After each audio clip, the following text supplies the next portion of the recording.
Buenos días, buenas tardes o buenas noches a la hora que vea usted esto, porque este programa es en vivo. Corporativo Figueroa Comunicación entrevista hoy a toda una personalidad, no solamente en el ámbito local, sino en el ámbito estatal, nacional y hasta internacional, porque nos ha ido a representar a diversas partes de América y del mundo. ¿De quién estoy hablando? Sencillamente estoy hablando de un hombre que se graduó en la Facultad de Derecho de la Universidad Veracruzana, es catedrático, bueno, iba a decir ex de todo, no, todavía está vigente.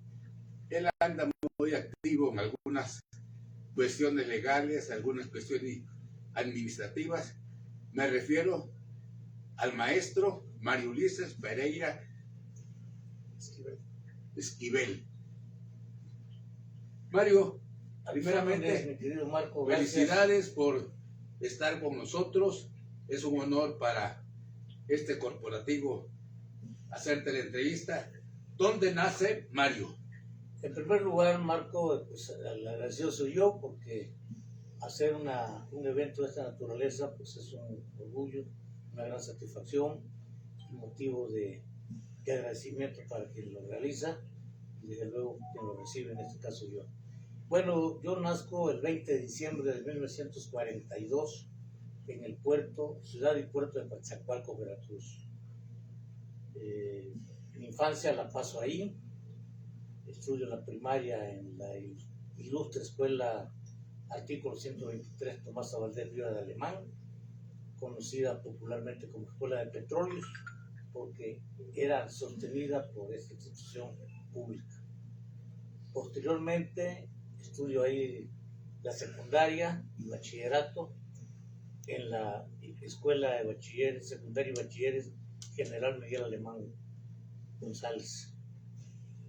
Y en 1963 me traslado a Jalapa para iniciar mis estudios en la Facultad de Derecho de la Universidad Veracruzana. Aquí curso la carrera de licenciado de Derecho y participo en múltiples actividades, como tú sabes, Marco. En aquel tiempo, ¿quién era rector de la UB y quién era gobernador? Porque tú desde ese tiempo, me imagino, entraste a la política.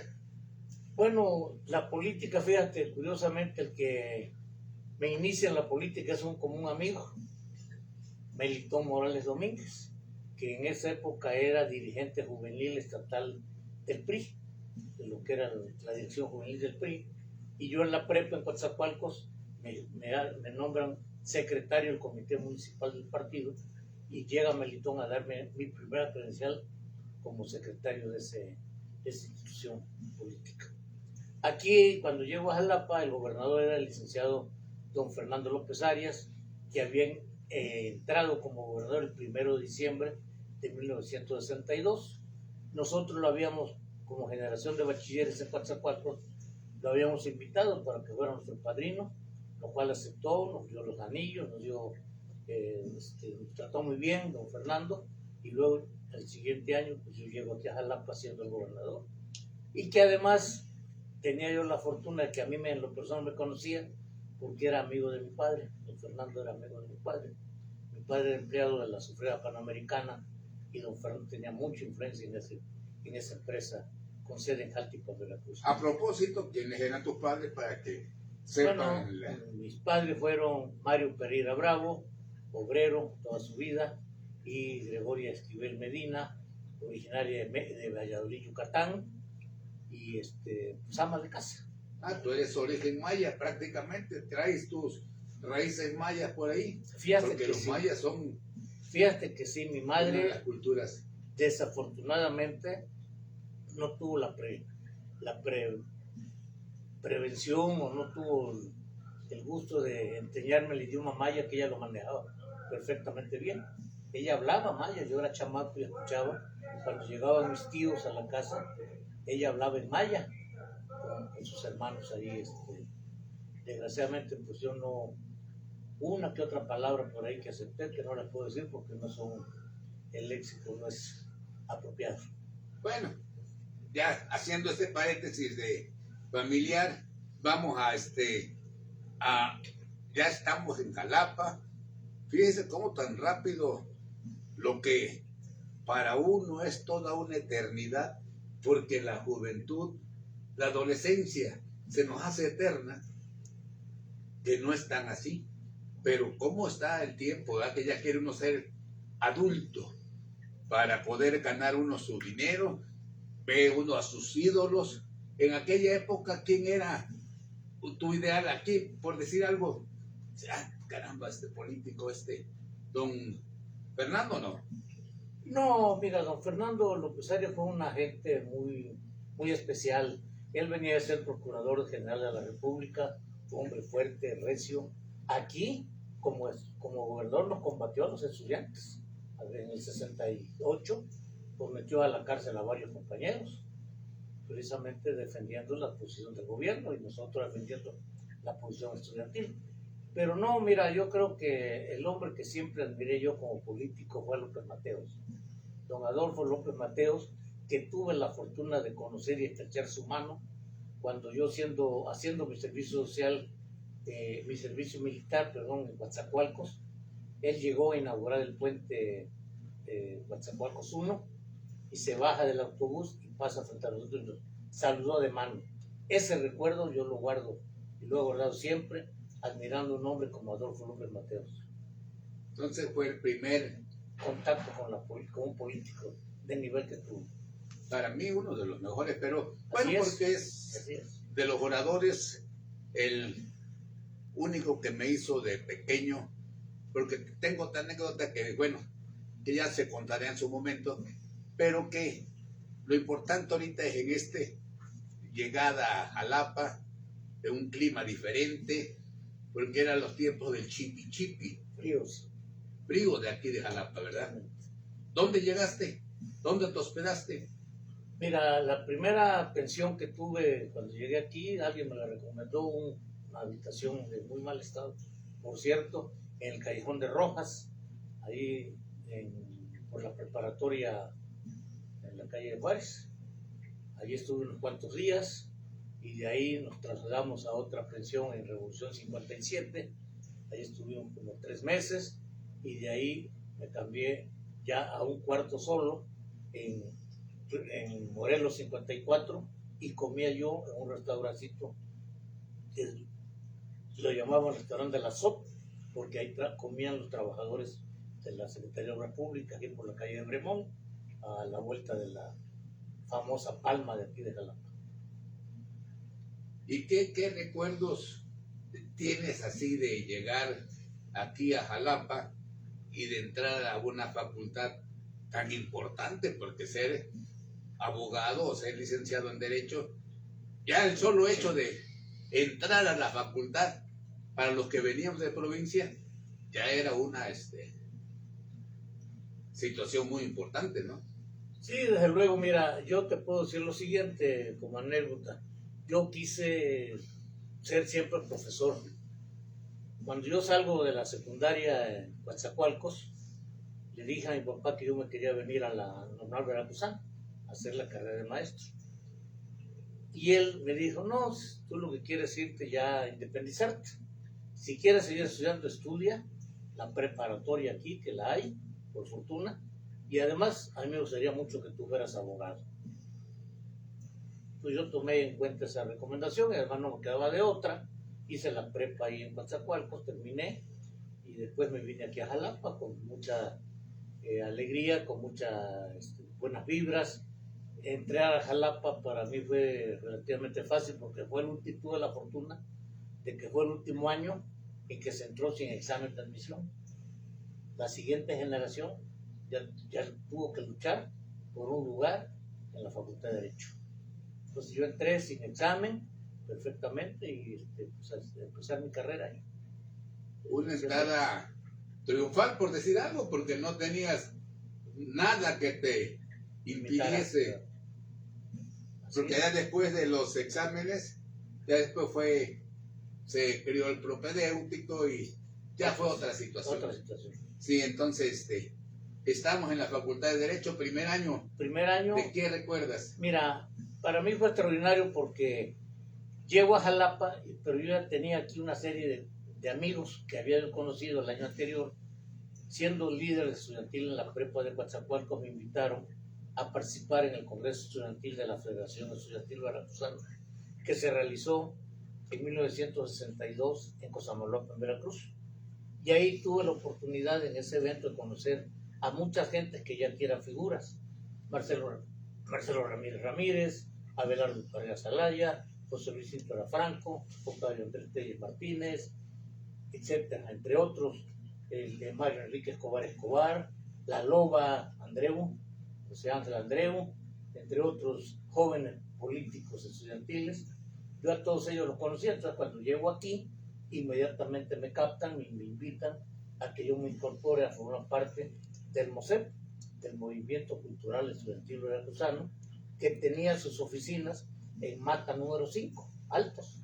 Ahí teníamos las oficinas y nos reuníamos ahí cada semana a discutir los problemas sociales, pero sobre todo teníamos un círculo de lectura que dirigía el maestro que tú lo has de haber conocido, Víctor Raúl Domínguez. Dirigía ese grupo de lectura, Carlos Domínguez Millán, muchísima gente que participaron en la política, primero estudiantil, luego ingresamos todos al Partido Revolucionario Institucional y muchos incursionamos después en la administración pública. Algunos fueron alcaldes, otros fuimos síndicos, otros fuimos regidores, otros diputados, etc. Otros presidentes de la legislatura, como sí, Carlos Domínguez Milián, presidente municipal de Jalapa. Exacto. Todos ellos tuvimos la formación del MOSEP. Y el MOSEP nos dio la oportunidad, fíjate qué bonito, tú como maestro lo reconoces desde luego, tuvimos la oportunidad de crear la Escuela de Bachilleres artículo 3º constitucional. En 1963, un grupo de estudiantes, todos esos que mencioné, nos enteramos de que un montón de jóvenes venían de Pánuco, de Naranjos, de Cerro Azul, y que no tenían entrada, no podían estudiar allá porque la última escuela de bachilleres, creo que era Tuxpan en ese tiempo. Venían a Jalapa, primero querían entrar a la normal, presentaban el examen, no lo pasaban, buscaban en la preparatoria Juárez, el director la famosa prepa Juárez, que el director era el maestro Librado Basilio, un excelente maestro, pero que no tenía capacidad para seguir captando alumnos. Entonces a nosotros, a alguien se le ocurrió ahí proponer que primero fuimos a hablar con Basilio para que creara un grupo más. Nos remitió a la rectoría. Tú me preguntabas quién era el rector era el licenciado Fernando García Barna. Nos recibió, nos atendió, nos escuchó y nos dijo: no hay presupuesto, jóvenes, para crear otro grupo en la prepa Juárez. Entonces esos jóvenes pues, se vayan por otro lado. Nosotros, en lugar de hacerle caso, pues tomamos la decisión de crear una preparatoria. ¿Qué año fue? 63, 1963. Y fíjense que bueno, es importante porque yo hace un tiempo supe que festejaron el aniversario de creación de la prepa artículo 3º constitucional, que ahí estudió una de mis hijas, y no tomaron en cuenta estos datos. ¿Por qué? Mira, ¿por qué consideras que no fueron tomados en cuenta? Desgraciadamente la memoria se olvida. La última autoridad educativa que reconoció el esfuerzo que se hizo para crear esa preparatoria, que fue sui generis, porque muchos éramos estudiantes todavía los que formábamos esta escuela. Yo estaba en primero de Derecho y era yo asesor académico en la preparatoria, ¿verdad?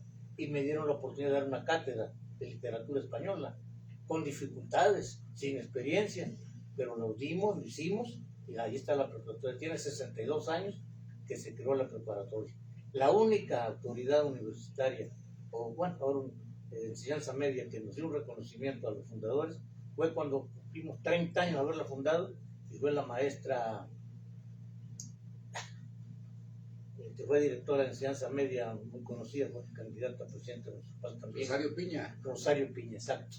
Ella ha sido la única funcionaria que ha hecho un reconocimiento a todos los que fundamos el artículo 3º. Y quiero decirte, Marco, que de esa generación de gente valiosa que trabajamos gratuitamente un año que eran gente como Carlos Antonio Castro, Eli Núñez y Valdés, Abelardo Parrea, José Luis Cinta, Enrique, Guillermo Ordóñez Ramírez, Pastor Muriel González.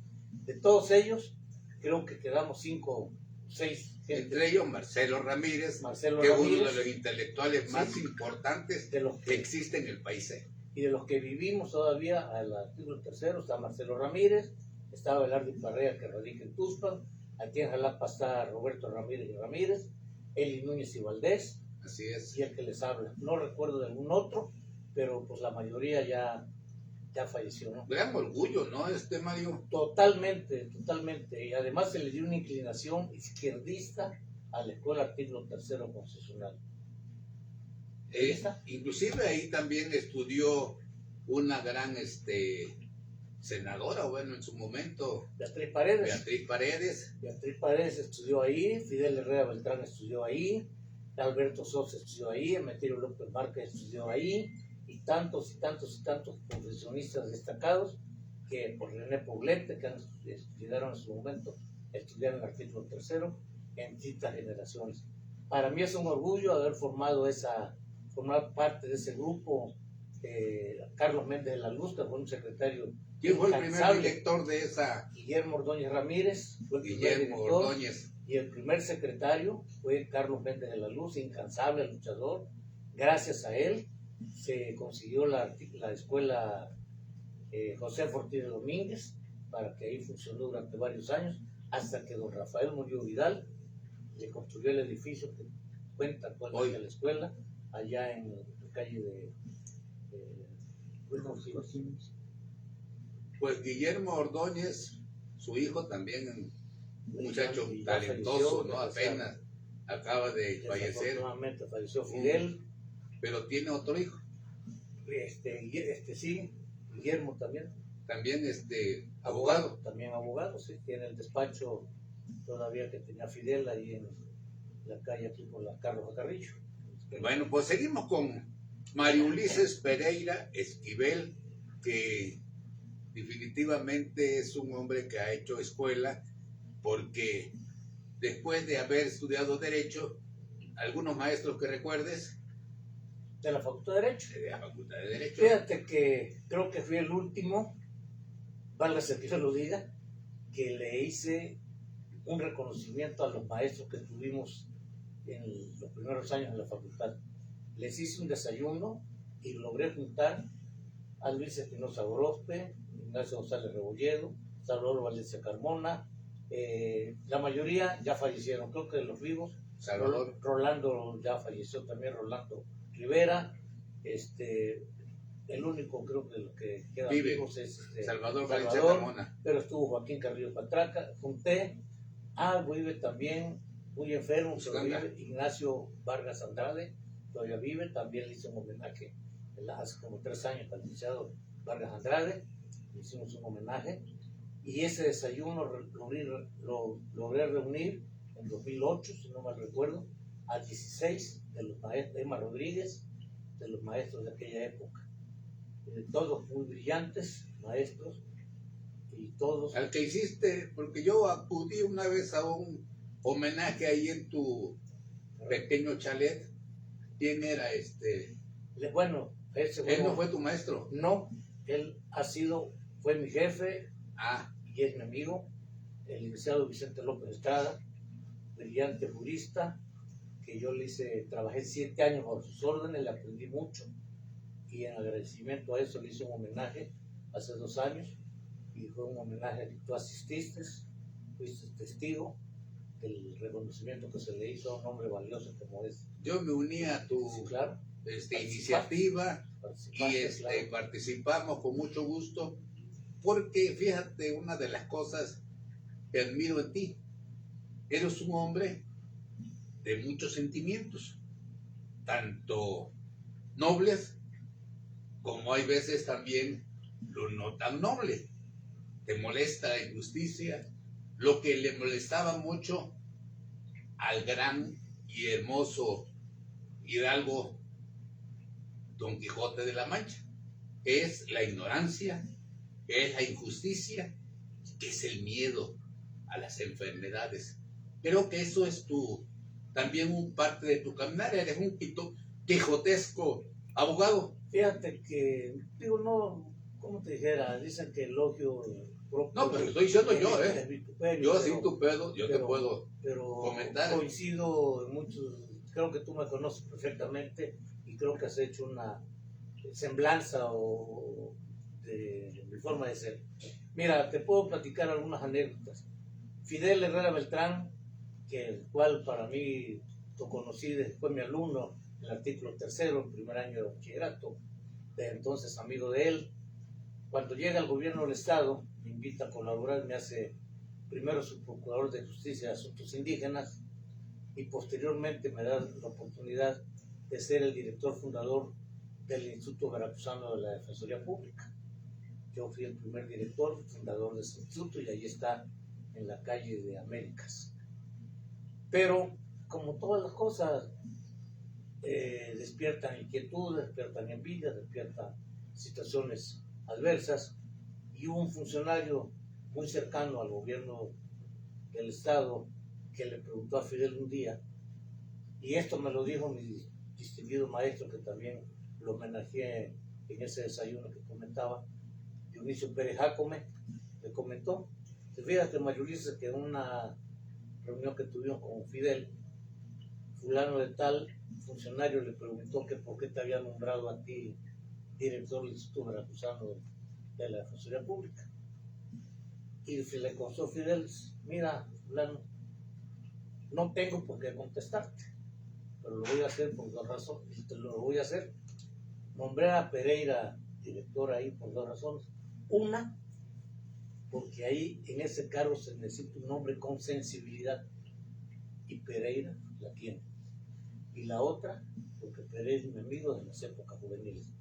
Debo decirte, Marco, y al público que nos está haciendo el favor de escucharnos y vernos, que ese funcionario, de todos mis respetos, jamás se volvió a meter conmigo. Un hombre inteligente. Te voy a decir su nombre: Reinaldo Escobar, era el secretario de gobierno. Él tenía interés en nombrar director del instituto a un compañero mío de generación, a Víctor Manuel Hernández Viveros, que había sido su maestro en la facultad. Tenía todo el interés en nombrarlo, pero Fidel me nombró a mí. Pero reconozco que Reinaldo me respetó todo el tiempo a raíz de esa aclaración pertinente que le hizo el gobernador Fidel Herrera. Pues qué bueno, porque esto quiere decir que sensibilidad no quiere decir docilidad. Claro. Quiere decir que tiene sentimientos, tanto como que dicen los más nobles como los más duros, porque ahí también se necesita tener esa firmeza y esa fuerza para poder rechazar esas injusticias que hemos hablado, porque un abogado no acepta las injusticias, ¿sí? Así es. Entonces, aparte de ese puesto, que yo creo que estás orgulloso de haber hecho algunas cosas pues, que tú consideras importantes, ¿qué otro? Bueno, mira, te vuelvo a repetir, Marco, desgraciadamente la población o lo que conformamos las poblaciones, luego perdemos la memoria y nos olvidamos de muchas cosas. Yo te puedo decir muchas cosas que hice en Coatzacoalcos, por ejemplo. Fundé un club de leones en Coatzacoalcos. Fui presidente fundador del Club de Leones Coatzacoalcos Centro, que es el único club que existe actualmente en Coatzacoalcos, tengo entendido, del Lions International. Ahí funciona, yo fui su fundador, presidente fundador. Fundé también una organización de apoyo a los reclusos ahí en Coatzacoalcos.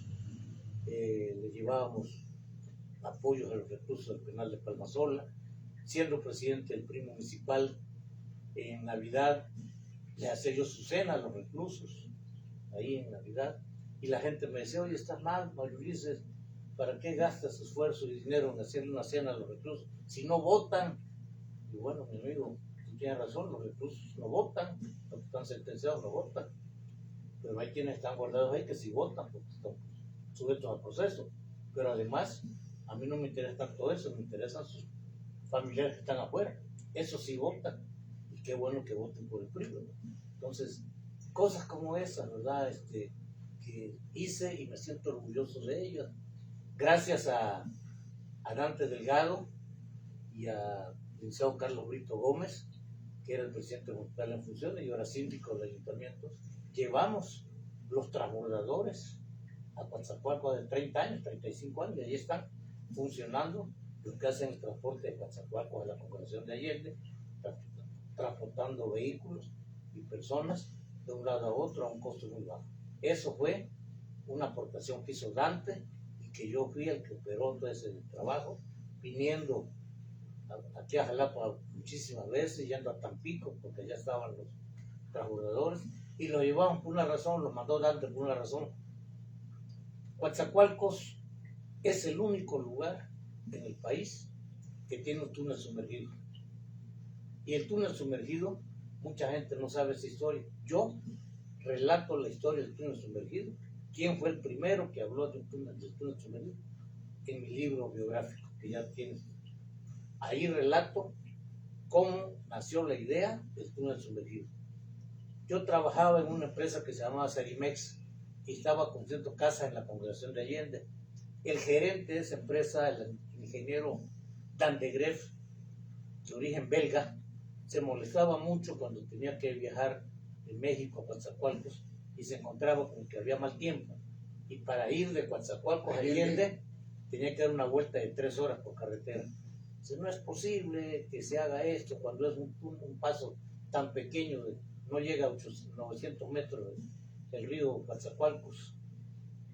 Dice, aquí hace falta un túnel sumergido. Y yo se lo comenté a don Juan Osorio, que era el presidente municipal. Fíjese, don Juan, que hay esto, el ingeniero fulano. Juan Osorio López. Exacto, opina esto. Y don Juan, que era un hombre muy inquieto y una gente muy viva, muy valiosa, pero fue vicepresidente municipal de Coatzacoalcos y su mujer una vez. No, doña Gloria nunca fue presidente. No, aspiró, pero no llegó Gloria Corrales. Y me dice, Mayulice, dile al ingeniero que te haga un proyectito del túnel, porque el ingeniero nos dijo que ellos ya habían hecho, su empresa había hecho un túnel en Sudáfrica de cerca de 2 kilómetros de largo. Entonces yo se lo comenté y el ingeniero hicieron un proyectito, y ese proyecto del túnel sumergido, Marco, yo se lo presenté a Dante Delgado en la fecha en que se inauguró la feria de Coatzacoalcos, en una cena que se armó. Ahí por instrucciones del presidente yo hablé y ahí tengo las diapositivas que le mostré a Dante del túnel que se podría hacer en Coatzacoalcos. Pues eso es histórico, sí, porque creo que de las cuestiones, ahora sí, que honran a Veracruz con construcciones muy sui generis, es ese túnel sumergido que ya conecta a uno de los localidades más crecientes del municipio de Coatzacoalcos, que es Allende. Creo que así iban a hacerla todavía este municipio, pero bueno, creo que no, ¿verdad? Ellos quieren hacer su municipio, pues es difícil. Pero bueno, es otro tema. Mira, concluyo. Dante, brillante como todo el tiempo ha sido, me escucha con atención y cuando hace uso de la voz me agradece a mí por haber expuesto ese proyecto y a don Juan por haber dado la oportunidad de hacerlo. Y dice Dante, señores, Coatzacoalcos debe de contar y es necesario y en su momento va a contar con ese túnel sumergido. Pero en el gobierno de Dante Delgado vamos a resolver el problema habitacional de los veracruzanos. Estamos haciendo Jalapa 2000, tanto y tantos edificios y ahí están. Estamos haciendo en Tierra Blanca, estamos haciendo en Acayuca, y el Palacio también. Y estamos haciendo muchas obras, Palacio Legislativo. Pero el túnel sumergido en su momento se va a hacer. Ahí quedó. A cambio del túnel nos mandó los transbordadores que resolvieron y siguen resolviendo con todo y el túnel un problema muy serio en Coatzacoalcos, porque el túnel cuesta 60 pesos atravesarlo y las lanchas cobran 13 pesos los transbordadores atravesar un carro, ¿verdad? Entonces, eso pasó. Ahí en esa cena estuvieron muchas personalidades, entre otras mi amigo Armando Rote Maldonado, una gente inquieta, viva, audaz, recoge esa inquietud que le planteamos adelante. Y cuando llega Fidel Herrera al gobierno de Veracruz, se la apropia como tal y se la ofrece a Fidel. Y Fidel capta la idea y ahí nace la idea de hacer el túnel, que por fortuna con 20.000 dificultades y muchas tranzas además de quienes lo construyeron, pero ahí está el túnel. Como tú dices, es una obra que le da orgullo no únicamente a Coatzacoalcos, sino a Veracruz y a México. Y de alguna manera, pues para mí es un motivo de orgullo haber sido la primera persona que habló de contar con esa posibilidad y esa realidad que son. Pues fíjense cómo la historia dicen que la cuentan los vencedores, pero ahí está, algo de que se apropia de ideas que no son de él, y aquí se está sabiendo porque te invitaron a la inauguración, cuando menos, no, fíjense, al hombre que generó esa idea.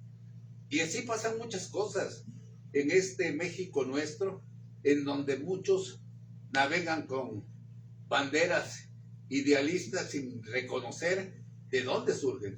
Por eso era importante para nosotros, que estamos tratando de rescatar lo mejor de los hombres de Veracruz, que mi hijo Marco Antonio tiene una serie de comentarios que vamos a hacer un pequeño, pero pequeñísimo paréntesis. No se vayan.